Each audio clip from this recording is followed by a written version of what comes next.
Hi, I'm Nikki, the Obsessive Bookseller. Welcome to my channel, and welcome to this episode of my Incomplete Series Challenge. It's a project I'm running with my patrons for this quarter, but you're welcome to join along as well.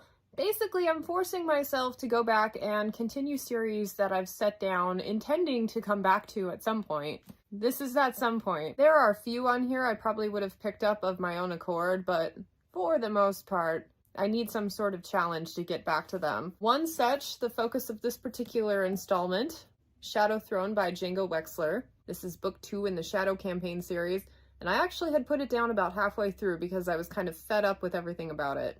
I decided instead of starting over on this book, I would just dive in the halfway point, basically where I left off, and see if I could pick up the story of the thread again. I looked on Goodreads, and I think I put it down last December, so it's only been about a year. And going back into it, I was no longer irritated with everything about it, so putting it down in this case was actually a good thing for the series overall for me. But as it was, I picked it back up, and you know, it was okay. It was like a 3-star continuation. I feel like all the basic ideas are there, but I don't feel like they're executed to the highest level that they could be. And so I'm struggling with that a little bit. I'm also struggling with the relationship.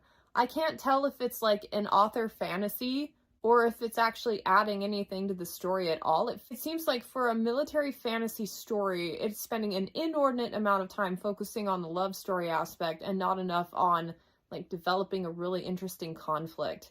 Because everything that happened in this book, in my opinion, felt a little pointless.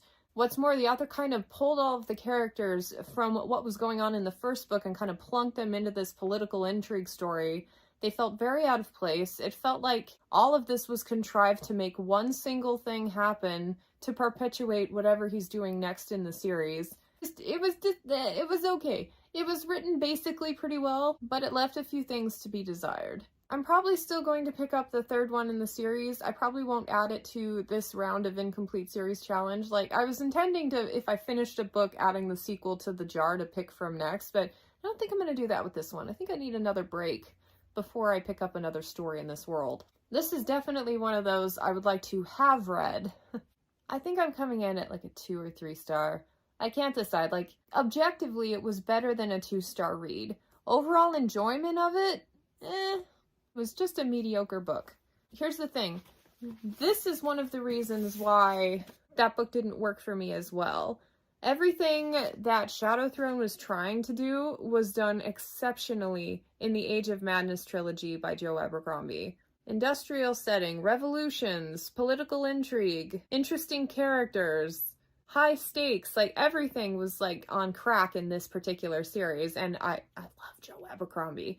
So I have read this one recently. I think I was reading this series at about the same time I was reading that book, so like there's no comparison. So if you've read this one and like elements of it, try Joe Abercrombie and get to the Age of Madness point because I think you really like it. Simultaneously, I thought the vibes were really similar between that and the Powder Mage trilogy, but this one was funnier. The plot was stronger. The characters, everything in it made more sense. And overall, I really enjoyed this one. Highly invested from start to finish.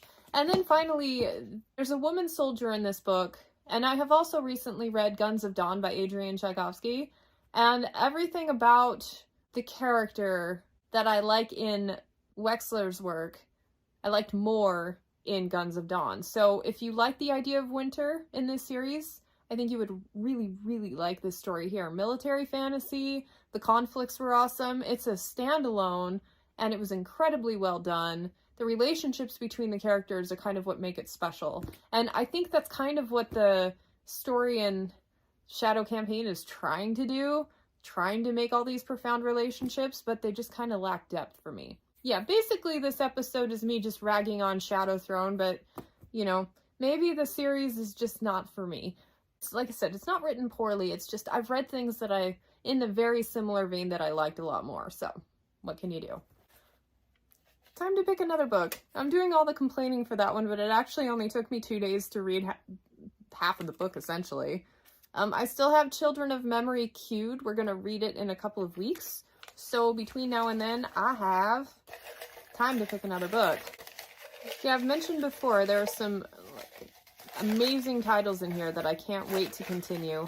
And then there are some absolute duds. So it's probably why I stall on picking a paper quickly, because I'm just nervous. Okay, only have one. What do we got? Ah! Magic claims! Oh my god!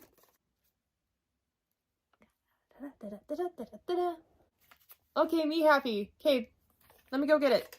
This is the latest Kate Daniels book that I haven't read. Okay, seriously though, I need a pick-me-up. So far this project has gotten me 3 stars and lower reading. I need like a guaranteed 5-star read here, so yeah. Magic Claims, it's not a very long book. I should have plenty of time to read it before Children of Memory starts. I finally got a good one! That's what I'm going to be doing for the next couple of weeks. Let me know how the challenge is going for you. What kind of progress you made, what books you've been reading, are you doing the randomizer thing? Thanks for playing along, and I hope to catch you on the next one. Bye.